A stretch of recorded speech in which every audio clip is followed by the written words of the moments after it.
Jai Hind everyone.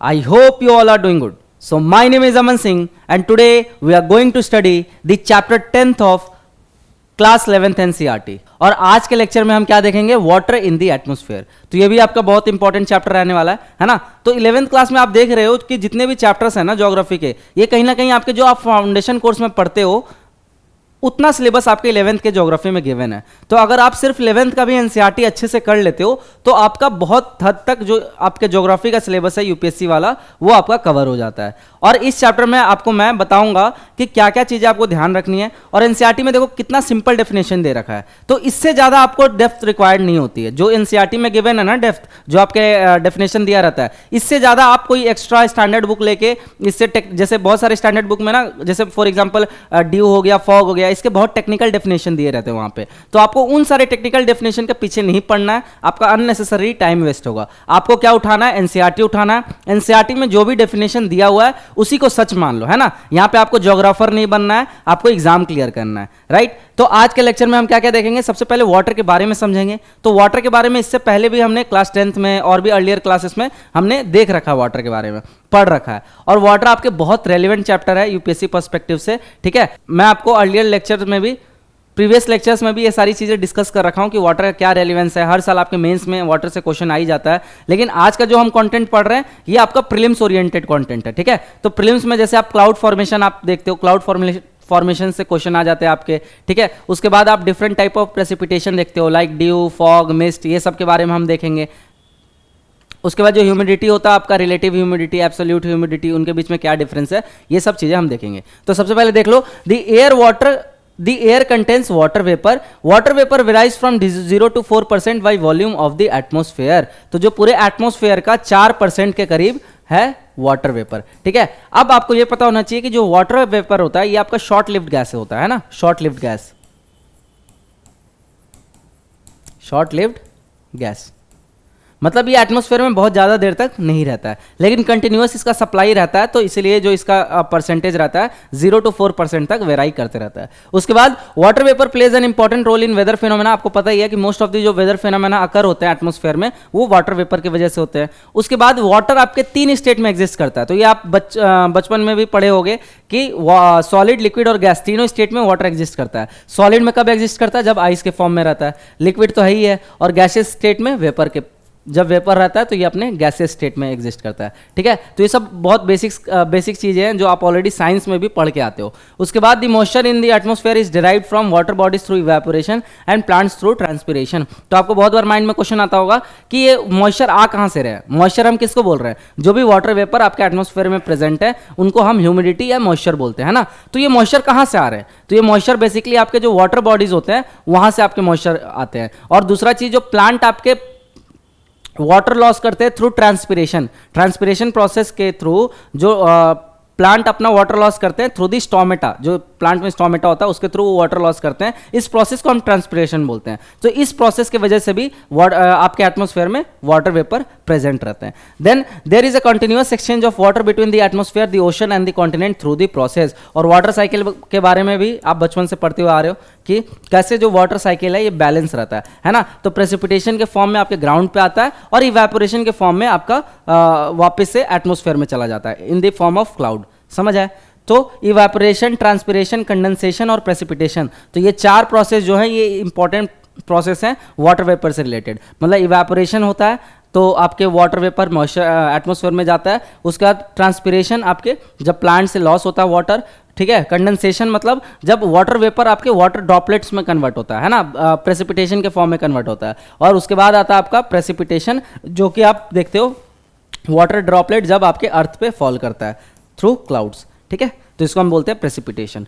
अब आगे देखते हैं, water vapour present in air is known as humidity. तो ह्यूमिडिटी का सिंपल डेफिनेशन है, जो भी वाटर वेपर आपके एटमॉस्फेयर में प्रेजेंट है तो उसको हम बोल देते हैं ह्यूमिडिटी। तो जैसे आप बोलते हो ना कि अभी ह्यूमिडिटी बहुत बढ़ गई है, तो ह्यूमिडिटी जब बढ़ जाता है तो आपको पसीना बहुत ज़्यादा आने लगता है ना। तो फिर एसी के बिना काम नहीं चल पाता आपका, कूलर से तो बिल्कुल ही काम नहीं चलता है ना। तो ह्यूमिडिटी आपका बेसिकली जब भी आपके एटमॉस्फेयर में ज़्यादा रहेगा तो आपको पसीना बहुत ज़्यादा आ रहा होगा। और इवेपोरेशन का जो रेट होता है वो कम कर देता है ह्यूमिडिटी, क्योंकि ऑलरेडी आपके वाटर वेपर या मॉइस्चर प्रेजेंट है एयर में, ठीक है।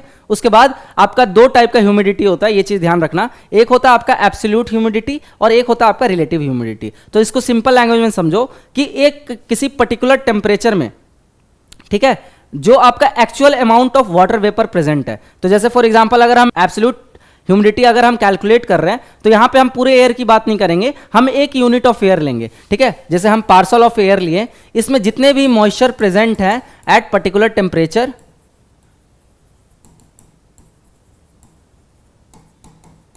पर यूनिट वॉल्यूम, पर यूनिट वॉल्यूम, ठीक है। तो इसको हम क्या बोल देंगे, एब्सोल्यूट ह्यूमिडिटी, एब्सोल्यूट ह्यूमिडिटी। और रिलेटिव ह्यूमिडिटी हम कब बोलते हैं, तो देखो जब जो आपका actual amount of water vapour present है एक एयर पार्सल में और उसकी जो मैक्सिमम कैपेसिटी है। तो फॉर एग्जांपल मान के चलो ये एयर पार्सल है, ठीक है, और यहां पे टेम्परेचर ले लो x केल्विन, ठीक है। तो x केल्विन पे मान के चलो आपका 100 है, 100 है कैपेसिटी वाटर वेपर कंटेन करने की इस एयर पार्सल की, और ये एयर पार्सल अभी कितना कंटेन कर रहा है, मान के चलो 80 कंटेन कर रहा है। तो इसकी मैक्सिमम कैपेसिटी कितनी है, 100 है, ठीक है, लेकिन ये कंटेन कितना कर रहा है, 80 कर रहा है। तो जो रिलेटिव ह्यूमिडिटी हो जाएगा वो क्या हो जाएगा, 80 अपॉन में 100 इंटू 100, मतलब ये 80% आपके वाटर वेपर कंटेन कर रहा है, ठीक है। तो रिलेटिव ह्यूमिडिटी हमेशा हम रिलेशन में करते हैं, इसीलिए इसका नाम पड़ा रिलेटिव। तो मैक्सिमम कैपेसिटी जो रहता है वो नीचे रहता है और ऊपर जो actual amount of water present है, राइट, और इंटू 100 कर दोगे तो आपका परसेंटेज निकल जाता है। अब देखो जब रिलेटिव ह्यूमिडिटी आपके 100% से ज्यादा हो जाता है तब जाके आपके बारिश होना शुरू हो जाती है। तो ये चीज माइंड में क्लियर रखना कि जब आपके मान के चलो जो आपके वाटर वेपर जो आपके एटमॉस्फेयर में अगर जो आपका रिलेटिव ह्यूमिडिटी है ये 100% से ज्यादा हो गया तो जो आपके मान के चलो जो साइंटिस्ट होते हैं, जो मेट्रोलॉजिस्ट होते हैं, वो कैसे प्रिडिक्ट करते हैं कि बारिश आने वाली है यहाँ पे, तो वो वहाँ का रिलेटिव ह्यूमिडिटी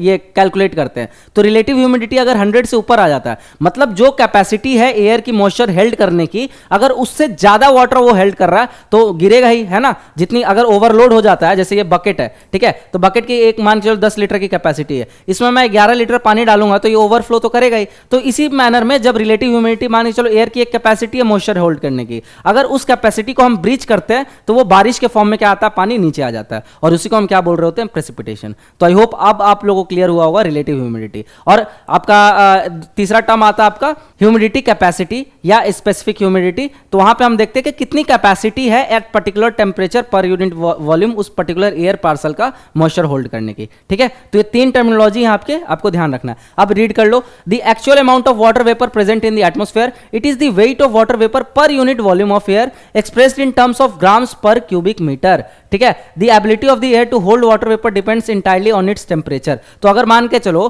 किसी एयर पार्सल की कैपेसिटी है x, अगर मैंने टेम्परेचर राइज कर दिया तो वो क्या होगा, कैपेसिटी बढ़ जाता है। क्यों बढ़ जाता है, क्योंकि जो गैप होता है ना एयर पार्टिकल के बीच में वो बढ़ जाता है। तो गैप बढ़ जाता है तो वाटर होल्डिंग कैपेसिटी ऑटोमेटिक बढ़ जाती है। ये चीज समझ आए, तो माइंड में क्लियर रखना कि ये फिक्स नहीं होता है किसी का कैपेसिटी। अगर हम टेम्परेचर बढ़ाएंगे तो हम उसका रिलेटिव ह्यूमिडिटी बढ़ा सकते हैं, उसका जो कैपेसिटी है ह्यूमिडिटी कैपेसिटी वो भी बढ़ा सकते हैं।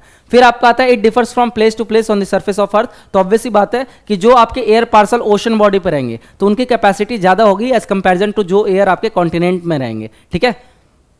तो एयर कहां पे है वो डिपेंड करेगा, वो आपका डिटरमाइन करेगा कि उसकी ह्यूमिडिटी क्या है, एब्सोल्यूट ह्यूमिडिटी या रिलेटिव ह्यूमिडिटी क्या है। तो हमने लास्ट लेक्चर में हमने एयर मास पढ़ा था। तो एयर मास बेसिकली क्या कर रहा है कि एयर किसी पर्टिकुलर एरिया का कैरेक्टरिस्टिक एक्वायर कर ले रहा है, तो हम उसको एयर मास बोल रहे थे, ठीक है।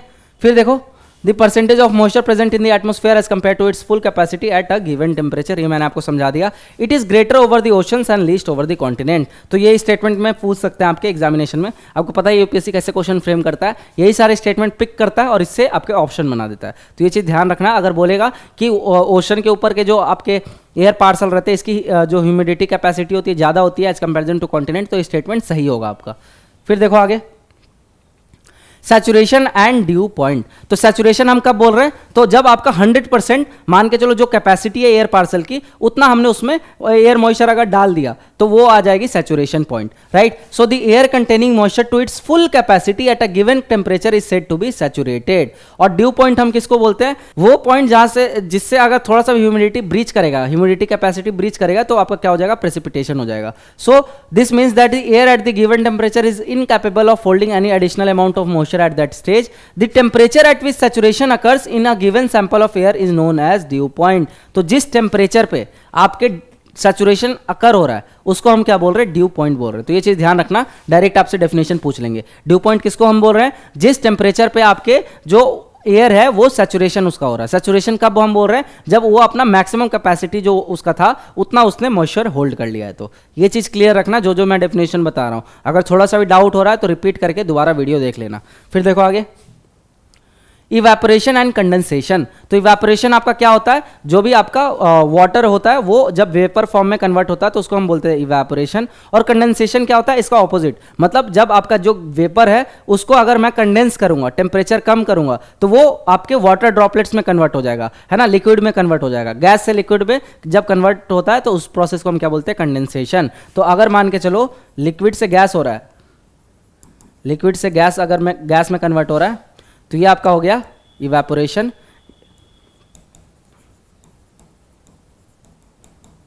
और अगर ये ऑपोजिट है, गैस से लिक्विड में हो रहा है, तो इसको हम क्या बोल देंगे, कंडेंसेशन. अब इवेपोरेशन का कुछ क्राइटेरिया होता है. तो मान के चलो अगर विंड स्पीड ज्यादा होती है तो आपके इवेपोरेशन क्या होता है, ज्यादा होता है. क्यों, क्योंकि आपका जो टेम्परेचर होता है वो डिस्ट्रीब्यूट हो जाता है. दूसरा चीज, अगर आपका टेम्परेचर ज्यादा होगा तब भी इवेपोरेशन ज्यादा होगा, है ना. क्योंकि अगर वो आप पढ़े होगे 9th क्लास में, याद करो स्टेट ऑफ मैटर वाले चैप्टर में, लैटेंट हीट ऑफ वेपोराइजेशन. तो जितना ज्यादा हम हीट देंगे उतना जल्दी वो हीटअप होता है और गैस में कन्वर्ट होता था, है ना. तो टेम्परेचर अगर ज्यादा है तब भी इवेपोरेशन बढ़ जाएगा. लेकिन अगर ह्यूमिडिटी ज्यादा है आपके एटमोस्फेयर में तो आपकी इवेपोरेशन रेट कम हो जाती है. तो देख लो कैसे कैसे इवेपोरेशन डिटरमाइन होता है. अगर टेम्परेचर ज्यादा है तो इवेपोरेशन रेट क्या होगा, बढ़ जाएगा. ठीक है. अगर विंड स्पीड ज्यादा है तो आपका इवेपोरेशन रेट बढ़ जाएगा. अगर सरफेस एरिया ज्यादा है, ठीक है, तब भी आपका इवेपोरेशन रेट बढ़ जाएगा. लेकिन अगर आपका ह्यूमिडिटी ज्यादा है, अगर ह्यूमिडिटी ज्यादा है तो आपका जो इवेपोरेशन रेट है ये कम हो जाता है. इतना क्लियर हुआ. उसके बाद कंडेंसेशन. तो कंडेंसेशन के लिए भी कुछ क्राइटेरिया रहती है. सबसे जो मेन क्राइटेरिया होता है वो क्या होता है कि टेम्परेचर को आप कूल करना पड़ेगा ना. तो जैसे एलपीजी आप सिलेंडर देखते हो, तो एलपीजी सिलेंडर में क्या होता है, लिक्विफाइड पेट्रोलियम गैस. तो जो गैस है उसको हम लिक्विड फॉर्म में स्टोर कर रहे हैं. तो वो कैसे स्टोर कर रहे हैं, प्रेशर इंक्रीज करके और टेम्परेचर को कम करके. समझ आया. तो ये कुछ क्राइटेरिया होते हैं जिसके हेल्प से कंडेंसेशन आपका होता है. So the amount of water vapour in the atmosphere is added और withdrawn due to evaporation and condensation. तो जो भी आपके एटमॉस्फेयर में वाटर वेपर ऐड होता है या विथड्रॉन होता है वो इन दोनों प्रोसेस की वजह से होता है, इवेपोरेशन और कंडेंसेशन की वजह से. फिर आपका evaporation is a process by which water is transform from liquid to gaseous state. Heat is the main cause of evaporation. The temperature at which water start evaporating is referred as a latent heat of vaporisation. तो जिस आपके temperature पे जो आपका water है वो vapour में convert होने लगता है उसको हम लैटेंट हीट ऑफ वेपोराइजेशन बोलते हैं. वैसे लैटेंट हीट ऑफ कंडेंसेशन होता है जिस टेम्परेचर पे आपका लिक्विड जो है जो आपका गैस है वो लिक्विड में कन्वर्ट होने लगता है तो उसको हम लैटेंट हीट ऑफ कंडेंसेशन बोलते हैं. ये सब चीजें आपको क्लियर होना चाहिए, आप बेसिक क्लास में पढ़ के आते हो. Then hence the greater the movement of air the greater is the evaporation. फिर ये हमने देख लिया condensation is caused by loss of heat देख लिया. When moist air is cooled it may reach a level when its capacity to hold water vapour ceases. ठीक है. Then the excess water vapour condense into liquid form. In the free air condensation result from cooling around very small particle termed as hygroscopic condensation nuclei. तो hygroscopic nuclei के बारे में मैंने बता दिया था. जो डस्ट पार्टिकल है ये क्या करते हैं, अपने अराउंड क्या करते हैं, कंडेंसेशन अकर कराते हैं. ठीक है. तो जैसे आप देखे प्रीवियसली मैं बता भी रखा हूं आपको कि जब एयर आपका राइज कर रहा है तो टेम्परेचर आपका क्या होता है, कम होता है. तो टेम्परेचर कम होता है तो उसकी वजह से क्या होता है, आपका कंडेंसेशन अकर होता है और आपके क्लाउड फॉर्मेशन होता है. तो condensation leads to the cloud formation. ठीक है. ये चीज आपको ध्यान रखना है. फिर condensation also takes place when the moist air comes in contact with some colder object and it may also take place when the temperature is close to the dew point. तो जब आपका कोई टेम्परेचर ड्यू पॉइंट पे पहुंच गया है तब भी आपका कंडेंसेशन अकर हो जाएगा. Then condensation therefore depends upon the amount of cooling and relative humidity of the air. अच्छा, एक चीज आप लोगों को लगता होगा कि सर एक एक लाइन रीड क्यों करते हैं. देखो मैं अभी ये आपका एनसीईआरटी फाउंडेशन कोर्स चल रहा है तो एनसीईआरटी फाउंडेशन कोर्स में हमारा धर्म है कि आपको एनसीईआरटी का एक भी लाइन मिस ना कराएं. तो इसीलिए मैं पहले आपको समझा देता हूं इजी लैंग्वेज में, उसके बाद मैं आपके सामने एक एक लाइन पढ़ देता हूं ताकि आपको भी एक तसल्ली रहे. अदरवाइज ये मेरे को पढ़ने की नीड नहीं है, ये काम आपका है ना. लेकिन स्टिल मैं आपके लिए पढ़ दे रहा हूं ताकि, क्योंकि खुद से तो आप पढ़ने से रहे तो आप मेरे साथ साथ पढ़ लिया करो. जब मैं रीड कर रहा हूं तो आप भी रीड कर लो. मैं इसलिए रीड कर ले रहा हूं कि मेरे से कोई इंपॉर्टेंट पॉइंट मिस ना हो जाए, है ना. बाकी जो मेन चीज़ें थी वो मैंने ऑलरेडी आपको बता दिया है। सो इसलिए कभी कभार अगर मैं स्किप कर जाऊँ ना एक दो लाइन, तो आप उसके लिए ये मत सोचा करो सर स्किप कर रहे हैं, मैंने ऑलरेडी आपको एक्स्ट्रा बता रखा है। अब आपका काम है कि जब आपके साथ ये स्लाइड शेयर किया जाए तो आप उसको दोबारा अपने एंड से रिवाइज कर लो और प्रैक्टिस कर लो क्विज के थ्रू, ठीक है। Then condensation is influence by the volume of air, temperature, pressure and humidity. तो जो आपका कंडेंसेशन है इसका ये कैसे कैसे आपका इन्फ्लुएंस्ड होता है, वॉल्यूम से, टेम्परेचर से, प्रेशर से, ह्यूमिडिटी से। बहुत कॉमन पॉइंट है, आपको पता होना चाहिए। देन कंडेंसेशन कब कब आपके टेक प्लेस होता है, तो ये देखो ये 3 पॉइंट दे रखा है, एनसीईआरटी में गिवन है, आपके यूपीएससी में भी स्टेटमेंट फ्रेम करके पूछ सकते हैं। तो पहला क्राइटेरिया क्या है, when the temperature of the air is reduced to dew point with its volume remaining constant. तो अगर वॉल्यूम कांस्टेंट है लेकिन टेम्परेचर को हमने कम कर दिया अप टू ड्यू पॉइंट, तब आपका कंडेंसेशन हो जाएगा। दूसरा क्राइटेरिया है when both the volume and the temperature are reduce, तो आपका कंडेंसेशन अकर हो जाएगा। Then when moisture is added to the air through evaporation, तब भी आपका कंडेंसेशन अकर होता है, ठीक है। तो उसी का ये समरी दे रखा है।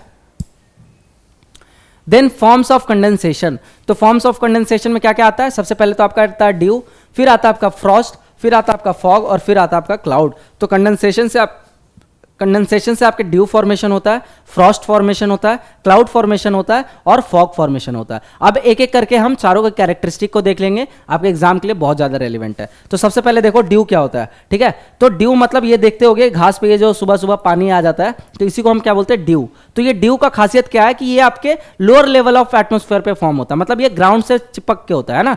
तो ज़्यादातर जो सरफेस रहते हैं ग्राउंड पे, जो भी आपके बॉडीज प्रेजेंट है, उनके सरफेस पे आपको ड्यू देखने को मिलेगा, राइट। सो ड्यू का कैरेक्टरिस्टिक देख लो, dew form when moisture is deposited as water droplet on cooler surface of solid object. तो जब आपके वाटर ड्रॉपलेट्स के फॉर्म में जो मॉइस्चर है वो डिपॉजिट हो जाते हैं on the cooler surface of the object, तो हम उसको बोलते हैं ड्यू। इतना क्लियर हुआ। For the formation of due it is necessary that due point is above the freezing point. और देखो ड्यू पॉइंट से जब तक आपका ड्यू पॉइंट अगर फ्रीजिंग पॉइंट से ज्यादा रहेगा तो आपके ड्यू बनेगा, जैसे ही फ्रीजिंग पॉइंट से कम हुआ तो वो आपके फ्रॉस्ट में कन्वर्ट हो जाता है। तो ड्यू और फ्रॉस्ट के बीच में बेसिक डिफरेंस यही है ना।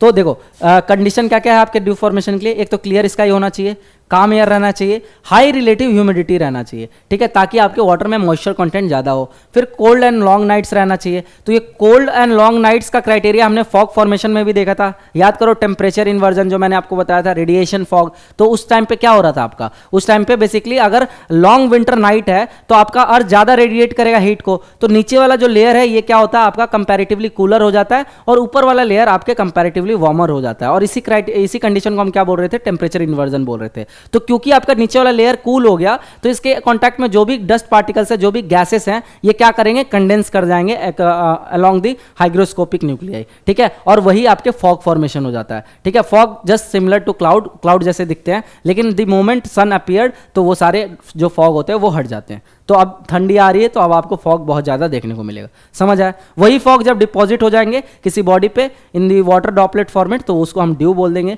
वही अगर फॉग फ्रोजन फॉर्म में डिपॉजिट हो रहे हैं तो उसको हम फ्रॉस्ट बोल देंगे। तो देखो एक ही साथ मैंने आपको तीनों कॉन्सेप्ट क्लियर कर दिया, राइट। फिर देखो आगे फ्रॉस्ट के बारे में, frost form on cold surface when condensation take place below freezing point. तो जब फ्रीजिंग पॉइंट से नीचे कंडेंसेशन हो रहा है, ठीक है, तो ड्यू हम क्या देख रहे थे, अबव फ्रीजिंग पॉइंट। जो फ्रॉस्ट है ये आपके बिलो फ्रीजिंग पॉइंट। तो ये इमेज देख सकते हो, ऐसे पत्तों पे ऐसे फ्रॉस्ट, ये भी आपका काइंड ऑफ डिपॉजिट होता है लेकिन in the solid form. So this means the dew point is at or below the freezing point. The excess moisture is deposited in the form of minute ice crystal instead of water droplets. बस यही difference है। तो ये देख सकते हो image से आपको क्लियर हो गया होगा।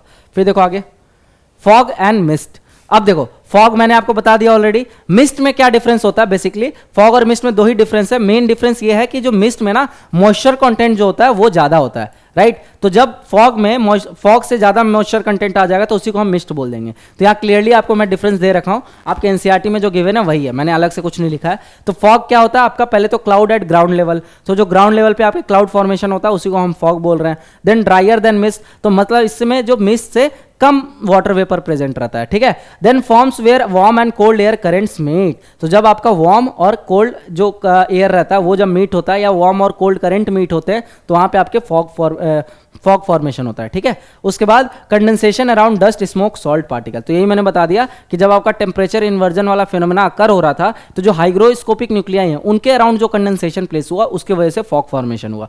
अब वही मिस्ट आप देख रहे हो, तो मिस्ट क्या है, contains more moisture than fog, तो सबसे मेन डिफरेंस तो यही है। उसका thicker layer of moisture on each nuclei, frequent over mountains, तो ज़्यादातर आपको ये माउंटेन वाले रीजन में दिखते हैं, वैली वाले रीजन में देखते हैं। फिर forms when warm air meets cold surface, ठीक है, तो लगभग सिमिलर प्रॉपर्टीज है। बेसिक डिफरेंस ये याद रखना कि एक तो माउंटेनियस रीजन में पाया जा रहा है, दूसरा इसमें मॉइस्चर कंटेंट ज़्यादा है as comparison to fog. Clear हुआ इतना? फिर आगे देखो,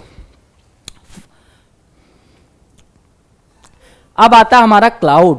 तो लास्ट था हमारा कंडेंसेशन में, जो कंडेंसेशन की वजह से जो फॉर्म हो रहा है वो है क्लाउड। अब क्लाउड को थोड़ा सा हम डिटेल में पढ़ते हैं, और ये जितना मैं यहाँ पे पढ़ा दूंगा ना, इतना आपके लिए मोर देन सफिशिएंट होगा। अननेसेसरी आप पीएचडी करने मत बैठ जाना क्लाउड्स पे, ठीक है ना। ज्यादा क्वेश्चन आपसे पूछते हैं प्रीलिम्स में, हाँ एलाइड एग्जामिनेशन में आपसे क्लाउड से क्वेश्चन आते हैं, लेकिन प्रीलिम्स में ज्यादातर क्लाउड से नहीं पूछते हैं। लेकिन अगर पूछ भी लेते हैं तो आपको बेसिक चीजें पता होनी चाहिए, और वो सारा आपका एनसीईआरटी में गिवन है।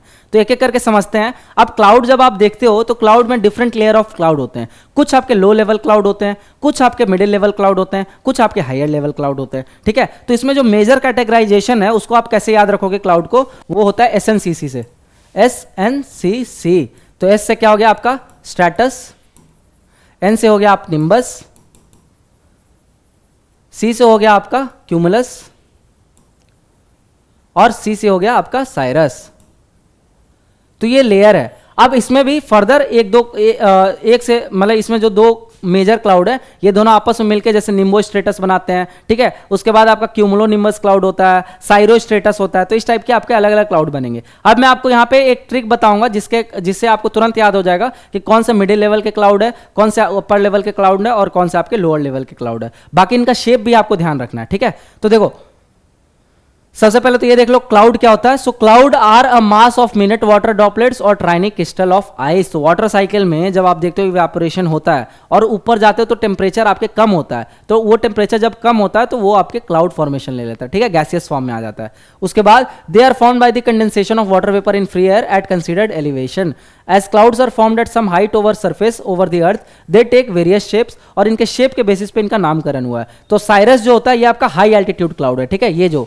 ये है साइरस, ये आपके हाई एल्टीट्यूड पे मिलते हैं, राइट। उसके बाद क्यूमुलस जो है ये आपका कॉटन और उल लाइक दिखता है, जैसे आप कॉटन देखते हो ना ऐसे कॉटन शेप में, उसके जैसा आपका क्या दिखता है, क्यूमुलस क्लाउड। उसके बाद आता है आपका स्ट्रैटस। तो स्ट्रैटस से स्ट्रैटिफाइड याद रखना। तो स्ट्रैटस मतलब लेयर्ड फॉर्म में आपको दिखेंगे क्लाउड, फैले हुए, एक तो एक्सटेंसिव एरिया कवर्ड है और फैले हुए हैं। उसके बाद आता है आपका निम्बस। तो निम्बस आपके बारिश करता है ना, मतलब घना सा काला सा जो बादल दिखता है वो बेसिकली आपका निम्बस होता है। एग्जैक्टली निम्बस भी नहीं होता, क्यूमुलो निम्बस आप होता है उसका, ठीक है। तो वो अभी हम आगे देख लेते हैं। तो सबसे पहले देखो ये आपके कैटेगराइजेशन है। साइरस, साइरस आपके हाई एल्टीट्यूड पे मिलता है, याद रखना। एसएनसीसी से याद रखना, ये वाला एसएनसीसी। तो सबसे ऊपर हमने क्या देखा, साइरस, ठीक है। तो साइरस आपके हाई एल्टीट्यूड में मिलता है, अबव 8000 टू 12,000 किलोमीटर, 12,000 मीटर, ठीक है। उसके बाद they are thin and decide cloud having a feathery appearance. तो ये आपको ऐसे फैले हुए दिखेंगे, है ना, फेदरी जैसा। They are always white in colour, ये भी चीज ध्यान रखना, ठीक है। तो ये कैरेक्टरिस्टिक आपसे बहुत बार एग्जाम में पूछ लेते हैं और बोलते हैं आइडेंटिफाई दिस क्लाउड। तो ये आपको पता होना चाहिए। अगर साइरस की बात कर रहे हैं तो ये तो हाई एल्टीट्यूड क्लाउड है, फैला हुआ है और हमेशा ये व्हाइट दिखता है। उसके बाद आ जाओ क्यूमुलस क्लाउड। क्यूमुलस क्लाउड में सबसे पहला प्रॉपर्टी ये कॉटन लाइक शेप में दिखता है। तो ये देख रहे होगे इमेज में, ये देखो ये कॉटन जैसा दिख रहा है, वुल और कॉटन जैसा। तो पहला प्रॉपर्टी तो ये हो गया। ये जनरली हाइट आपका 4 से 7,000 मीटर के बीच में पाया जाता है, मतलब इसको आप बोल सकते हो मिड एल्टीट्यूड क्लाउड, ठीक है। फिर they exist in patches and can be seen scattered here and there. तो ये आपके ऐसे दिखते हैं, ऐसे यहाँ पे है, फिर यहाँ पे है, फिर यहाँ पे है, यहाँ पे है, ठीक है। साइरस में आपके फैले हुए थे, एक साथ दिख रहे थे, राइट। उसके बाद they have a flat base, ये चीज ध्यान रखना। फिर देखो स्टेटस। अब स्टेटस में स्ट्रैटिफाइड है, मतलब ये लेयर फॉर्म में आपको दिखेंगे। So layered clouds covering large portion of the sky. तो ज्यादातर जो आप क्लाउड देखते हो ना वो कौन से होते हैं, स्टेटस होते हैं, ठीक है, क्योंकि वही हमें दिख रहे हैं। अपर लेवल वाले जो क्लाउड है वो तो दिखेंगे भी नहीं आपको नेकेड आई से। Then generally formed either due to loss of heat और the mixing of air mass with different temperature. फिर आता आपका निम्बस। तो निम्बस जब आप देखते हो घने काले बादल आ जाते हैं तो वो निम्बस टाइप ऑफ क्लाउड होते हैं। So nimbus clouds are black और dark grey, they form at middle level और very near to the surface of the earth, ठीक है। These are extremely dense and opaque to the rays of the sun. तो जब देखते हो कि जब घने बादल आपके छा जाते हैं तो आपके सन रेज को ब्लॉक कर देते हैं, तो ये निम्बस ही है ना। तो आपसे आप पहचान जाओगे कि किस टाइप का क्लाउड है। उसके बाद some time the cloud are so low that they seem to touch the ground, nimbus cloud are shapeless masses of thick vapour. अब यहाँ पे आपको और क्लियर हो जाएगा, ये इमेज देखो। अब आपको ये आइडेंटिफाई करना, देखो ये किस टाइप का क्लाउड आपको दिख रहा है, ये आपको आइडेंटिफाई करना फिगर 10.1 और ये फिगर 10.2। तो ये देखो, ये मेरे को स्ट्रैटिफाइड दिख रहा है, ठीक है, स्ट्रैटिफाइड। क्यों? क्योंकि एक तो हमें बादल दिख रहा है और फैला हुआ दिख रहा है, लेयर फॉर्म में दिख रहा है, और ये मेरे को क्यूमुलस जैसा दिख रहा है क्योंकि ये वुल शेप में दिख रहा है आपको, है ना, कॉटन और वुल शेप में, और पैचेस में यहां पे दिख रहे हैं। तो ये मेरे को लग रहा है क्यूमुलस है, राइट। फिर देखो आगे, क्लाउड क्लासिफिकेशन सिस्टम। अब देखो हाई क्लाउड कौन से होते हैं आपके, मिडिल लेवल क्लाउड कौन से होते हैं, लोअर लेवल क्लाउड कौन से होते हैं, और वो क्लाउड कौन से होते हैं जो वर्टिकल डेवलपमेंट होता है जिनका। तो अब मैं आपको यहाँ पे ट्रिक बताने जा रहा हूं, इसको अच्छे से याद कर लेना, रट जाना, यहीं से आपके क्वेश्चन फ्रेम होता है। तो सबसे पहले देखो, मिडिल लेवल जब भी आपके बात आए तो जिसके आगे भी अल्ट प्रीफिक्स लगा है, अल्ट, ठीक है, अल्ट, तो वो आपके क्या हो जाएंगे, मिडिल लेवल क्लाउड हो जाएंगे। तो जैसे ऑल्टो स्ट्रेटस, ऑल्टो क्यूमुलस, है ना, तो ये दोनों क्या हो गए आपके मिडिल लेवल क्लाउड हो गए। उसके बाद अगर कहीं पे साइरो लगा आगे प्रीफिक्स, तो वो आपके हाई लेवल क्लाउड हो जाएंगे। और ऐसे भी याद रख सकते हो, साइरस वाला जो था आपके 8 से 12,000 मीटर के बीच में मिल रहा था, ठीक है, तो ये आपके हाई एल्टीट्यूड क्लाउड हो जाते हैं। सो साइरो क्यूमुलस, साइरस और साइरो स्ट्रेटस, ये तीनों आपके क्या हो गए, हाई एल्टीट्यूड क्लाउड हो गए। उसके बाद लोअर में आपने क्या देखा, निम्बस मिल रहा था एक तो, ठीक है, जो बारिश कर रहा है। अब ये जो क्यूमुलस है ना, ये क्यूमुलस आपके मिडिल में भी मिल सकता है, लोअर में भी मिल सकता है। तो यहां से बहुत कम चांसेस है कि क्यूमुलस का ऐसे एग्जैक्ट पूछेंगे कि मिडिल में मिल रहा है या लोअर में मिल रहा है, लेकिन ज्यादातर आप मान के चलो लोअर लेवल ऑफ एटमोस्फेयर में मिलता है। और उसके बाद आता है आपका क्यूमुलोनिम्बस। अगर पूछेगा कि सबसे ज्यादा बारिश कौन कॉज करता है, तो वो एक तो आता है आपका क्यूमुलोनिम्बस, ठीक है, और एक आता है आपका निम्बो स्ट्रेटस। तो ये जो दोनों बादल है ना, ये सबसे ज्यादा बारिश करते हैं, है ना। फिर से याद करो, दोनों में निम्बस लगा है, क्यूमुलोनिम्बस और निम्बो स्ट्रेटस। तो ये दोनों क्लाउड जो हैं सबसे ज्यादा बारिश कॉज करते हैं। उसके बाद आपका अगर पूछ ले कि वर्टिकल डेवलपमेंट कौन कौन से क्लाउड का होता है, तो एक तो क्यूमुलस है, ठीक है, इसका वर्टिकल डेवलपमेंट होता है, और एक आपका क्यूमुलोनिम्बस, ये देख पा रहे होगे आप, इसका वर्टिकल डेवलपमेंट होता है। तो आप देख लो यहाँ पे हाई क्लाउड में साइरस, साइरो स्ट्रेटस, साइरो क्यूमुलस, सब में साइर प्रीफिक्स लगा है। मिडिल क्लाउड में अल्ट प्रीफिक्स लगा है, ऑल्टो स्टेटस, ऑल्टो क्यूमुलस। लो क्लाउड में आपका आ जाएगा स्ट्रैटो क्यूमुलस, निम्बो स्टेटस, और cloud with extensive vertical development में क्यूमुलस आ जाएगा, क्यूमुलोनिम्बस आ जाएगा। तो आई होप आप लोग क्लियर हुआ होगा। और ये शेप भी आप देख सकते हो, जैसे इस जो आपका क्यूमुलोनिम्बस है, ये आपका वर्टिकल डेवलपमेंट हो रहा है, ठीक है। फिर उसके बाद स्ट्रैटस जो है, ये आपको लेयर फॉर्म में दिख रहा होगा, राइट। वैसे ही आप देख रहे होगे साइरस, तो साइरस आपको ऐसे फेदर फॉर्म में दिख रहा होगा, है ना, फैला हुआ ऐसे, राइट। तो ये शेप भी देख लेना, आपको मैंने ये आपके लिए अटैच कर दिया, ये आपके एनसीईआरटी में गिवन नहीं है, मैंने आपके लिए अलग से अटैच कर दिया। तो ये सारे स्लाइड आपको शेयर कर दिए जाते हैं लेक्चर के बाद, तो इसको गो थ्रू कर लेना आप एक बार। फिर देखो आगे, प्रेसिपिटेशन। अब प्रेसिपिटेशन क्या होता है, जो भी आपका water droplets in the form of due, Frost, in the form of slit, hail stones, जमीन पे आते हैं इन द फॉर्म ऑफ स्नो, अगर जमीन पे आता है तो उनको हम क्या बोलते हैं, प्रेसिपिटेशन।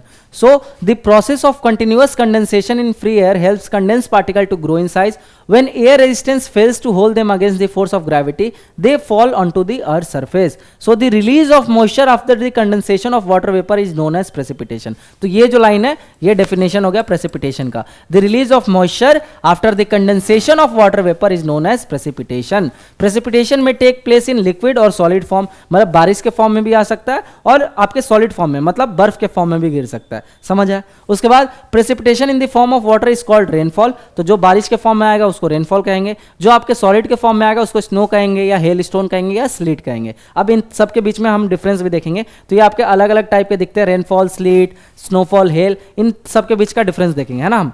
तो सबसे पहले देखो स्लीट। तो जो स्लीट होता है, ये बेसिकली क्या होता है आपका, जो आपका वार्मर लेयर ऑफ एयर मास है, वो जब आपके कूलर लेयर ऑफ एयर के नीचे आ जाएगा, मतलब उस सरफेस के ऊपर आ जाएगा, ठीक है, तो वो भी क्या हो जाएगा, आपका फ्रीजिंग पॉइंट को टच कर जाएगा और वो फ्रीज हो जाएगा। तो अगर आपका कोई भी वाटर ड्रॉपलेट अगर फ्रीज होता है, या फिर जो आपके ग्लेशियर से आइस मेल्ट हुआ है वो रिफ्रीज होता है, तो उसको हम बोल देते हैं स्लीट, राइट। तो देखो, sleet is frozen rain drops and refrozen melted snow water. Precipitation take place in the form of sleet. कब? दो कंडीशन बता रखा। पहला तो a layer of air with temperature above freezing point overlies a sub freezing layer near the ground. तो अगर जो मान के चलो कोई एयर मास का लेयर है जो कि फ्रीजिंग पॉइंट से ऊपर उसका टेम्परेचर, तो वो अगर सब फ्रीजिंग पॉइंट वाले लेयर पे टच करेगा जिसका टेम्परेचर आपके फ्रीजिंग पॉइंट से नीचे है या कूलर है, नियर बाय फ्रीजिंग पॉइंट है, तो वो ऊपर वाला भी क्या होगा, कंडेंस कर जाएगा और सॉलिड फॉर्म में फ्रीज हो जाएगा। So rain drops which leave the warmer air encounter the colder air below. As a result they solidify and reach the ground as a small pellet of ice. तो यही जब जमीन पे आते हैं तो छोटे छोटे आइस के फॉर्म में आते हैं, ठीक है। अब यही जब थोड़े से बड़े हो जाएंगे तो उनको हम क्या बोल देंगे, हेल स्टोन। तो जो आप बोलते हैं ना ओले गिर रहे हैं, वही क्या होते हैं, हेल स्टोन्स होते हैं, ठीक है, पत्थर के फॉर्म में। तो ये काफी नुकसान करते हैं। तो देखो, स्लिट फॉर्मेशन में क्या हो गया, warm air layer above freezing layer, rain drops encounter colder air below, solidify into small ice plates and not bigger than original rain drops. तो ये रेन ड्रॉप्स के साइज में गिरते हैं। वही अगर थोड़े से बड़े हो जाएंगे, rain drops pass through colder layers, form rounded solid ice pieces, have concentrated layer of ice. तो इसमें आपके बहुत सारे लेयर ऑफ आइस मिले हुए रहते हैं, दैट्स व्हाई इनका साइज थोड़ा बड़ा होता है as comparison to sleet, and they have multiple layers one over the other. तो ये कुछ इसके फीचर्स हुए हेल के और ये कुछ फीचर्स हुए स्लीट के। दोनों के बीच का डिफरेंस मैंने आपको एक्सप्लेन कर दिया। फिर देखो आगे,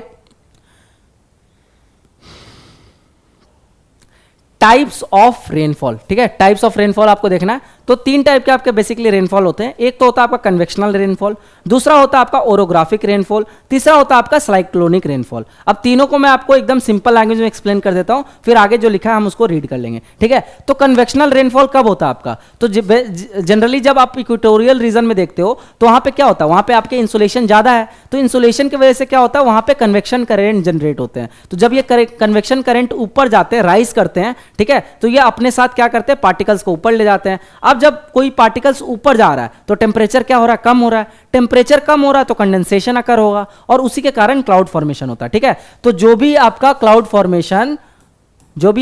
फॉर्मेशन जो है वो अगर कन्वेक्शनल करंट की वजह से हो रहा है, कन्वेक्शनल करंट,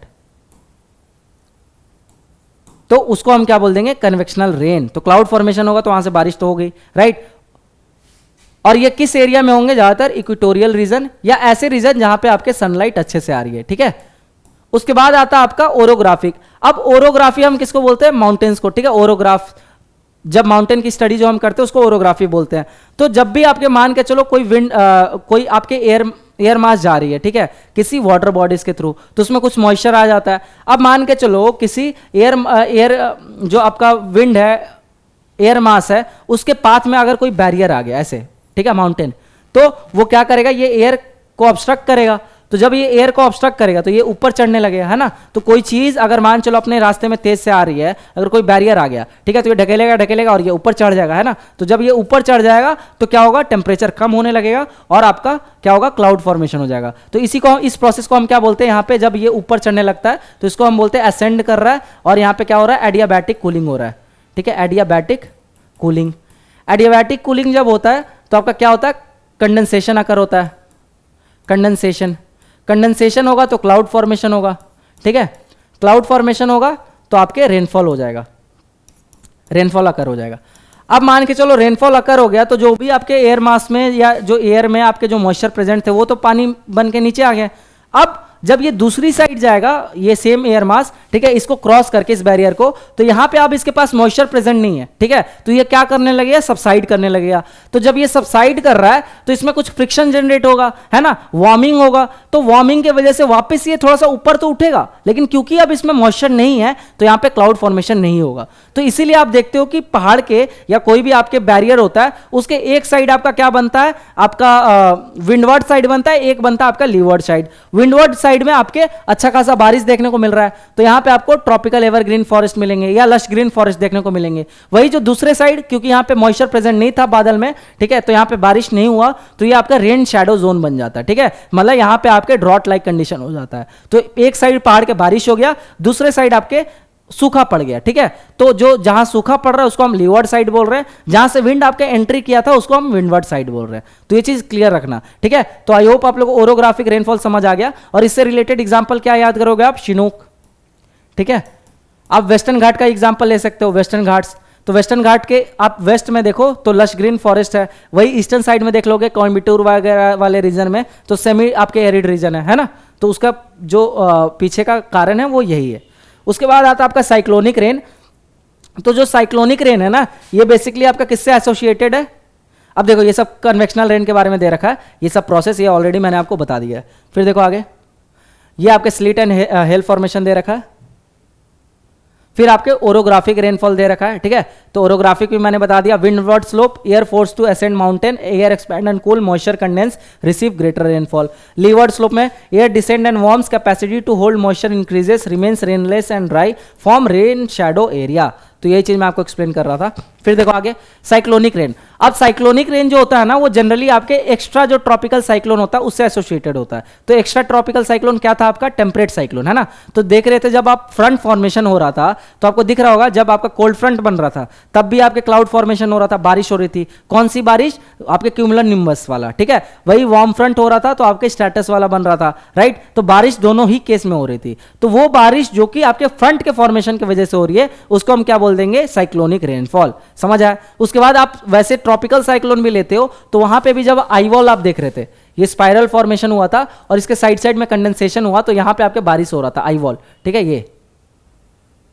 ये आईवॉल है आपका, ठीक है। तो ये भी आपके साइक्लोनिक रेन की कैटेगरी में आ जाएगा। लेकिन अगर साइक्लोनिक रेन हम ऐसे जनरली बात करते हैं तो आपके माइंड में क्या क्लिक करना चाहिए? किससे एसोसिएटेड है? एक्स्ट्रा ट्रॉपिकल साइक्लोन से, राइट, टेम्परेट साइक्लोन से, जिसका जो कैसे आपके अकर हो रहा है? फ्रंटोजेनेसिस की वजह से। So cyclone is related to extra tropical cyclone. For a detailed understanding of cyclonic rainfall please consult chapter 9। तो ये ऑलरेडी हमने देख रखा है। अब हमें देखना वर्ल्ड डिस्ट्रीब्यूशन ऑफ रेनफॉल, ठीक है। तो इसको पढ़ने के लिए सिंपल सा मैंने बना दिया है आपको इन्फोग्राफिक्स। ये पूरा एनसीईआरटी का लाइन है, आप चाहो तो ये भी रीड कर सकते हो, नहीं तो डायरेक्ट आप समरी पढ़ सकते हो। तो देखो 200 से ज्यादा सेंटीमीटर हेवी रेनफॉल कहां पे होता है? तो यहां पे आप लॉजिक से बता सकते हो, इक्वेटोरियल रीजन में, जहां पे आपके बारिश, जहां पे आपके सनलाइट ज्यादा पड़ रही है और वाटर बॉडीज प्रेजेंट है, राइट। सो इक्वेटोरियल बेल्ट, विंडवर्ड माउंटेन अभी हम देख के आ रहे हैं, यहां पे भी आपके ज्यादा बारिश हो रही है। तो वेस्टर्न घाट्स में आप देखते हो, नॉर्थ ईस्टर्न स्टेट्स में देखते हो ज्यादा बारिश होती है। वैसी मॉनसूनल कोस्टल एरियाज, तो जो कोस्टल एरियाज है वहां पे भी आपके 200 सेंटीमीटर से ज्यादा आपके रेनफॉल होगा। उसके बाद 100 से 200 सेंटीमीटर में जो मॉडरेट रेनफॉल है ये कहां पे होगा? तो it occurs in interior continental area and coastal areas of continent. फिर 50 से 100 सेंटीमीटर जो रेनफॉल है वो कहां पे अकर होगा? जिसको हम लो मॉडरेट रेनफॉल भी बोल रहे हैं। तो ये जनरली आपके सेंट्रल ट्रॉपिकल लैंड में होगा, eastern and interior temperate lands में होगा। तो मतलब जो टेम्परेट रीजन है या सेमी एरिड रीजन है, टेम्परेट या फिर सेमी एरिड, यहां पे आपके 50 से 100 सेंटीमीटर के बीच में बारिश होगा। और वही आप जो एरिड रीजन ले लोगे, डेजर्ट वाला रीजन ले लोगे, सब ट्रॉपिकल बेल्ट ले लोगे, तो वहां पे आपके लेस देन 50 सेंटीमीटर रेनफॉल होगा। सो रेन शैडो जोन, तो जो देख रहे थे पहाड़ के दूसरे साइड रेन शैडो जोन बन रहा था, वहां पे आपके लेस देन 50 सेंटीमीटर रेनफॉल होगा। दूसरा आपके इंटीरियर कॉन्टिनेंट्स में होगा और हाई लैटिट्यूड में होगा। समझ आया आपको? तो इसको आप डायरेक्ट रीड कर लोगे तो आपको वो जो 2 पेज था वो रीड करने की नीड नहीं पड़ेगी। तो आई होप आप लोगों को वाटर से रिलेटेड सारे कॉन्सेप्ट्स क्लियर हो गए होंगे। नहीं हुए हैं तो दोबारा वीडियो रिपीट करके देखना, मैंने कोशिश किया आपको इजी लैंग्वेज में समझाने का, ठीक है। तो 1-2 बार वीडियो देख लोगे तो आपको क्लियर हो जाएगा। उसका रिवाइज करने के लिए हम आपको शॉर्ट नोट्स दे रहे हैं, ये जो स्लाइड में यूज कर रहा हूँ ये भी आपको प्रोवाइड किया जा रहा है। तो आप इसको 1-2 बार मल्टीपल रिविजन करोगे ना तो आपका क्या हो जाएगा, आपको जो कॉन्सेप्ट है ना माथा में सीमेंटेड हो जाएगा, ठीक है।